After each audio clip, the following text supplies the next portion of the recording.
Hello guys, এই যে আমার কচ্ছপ এবং আমি হচ্ছে কচ্ছপকে এই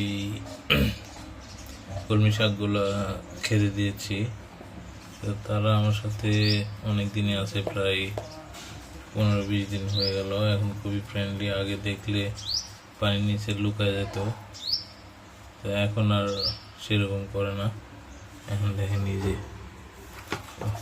কি ওরা শুধু আমার দেখলে পানি থেকে উঠতে চায়, কিন্তু পানি থেকে উঠাই দিলে, নিচে রাখলে, যদি আমি পানি থেকে উঠিয়ে নিচে রাখি তাহলে সব মানে শুধু দৌড়াতে থাকে। এই জন্য আমি ওদের যখন গোসল করে প্রতিদিন, তখন হচ্ছে ওদের মানে পানি থেকে তুলে দিই, তুলে রাখি আর কি। তো এই যে দেখেন, কিন্তু মোটামুটি বড়, 4 থেকে 3-4 ইঞ্চি হবে।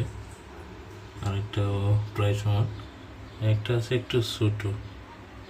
এই যে ওরা একটু ভয় করে, কিন্তু ওদের কিন্তু ভয় নাই, ঠিক আছে। ওরা মাথা বের করে, একজন তো পুরা মনে হয় হাতে চলে আসবে।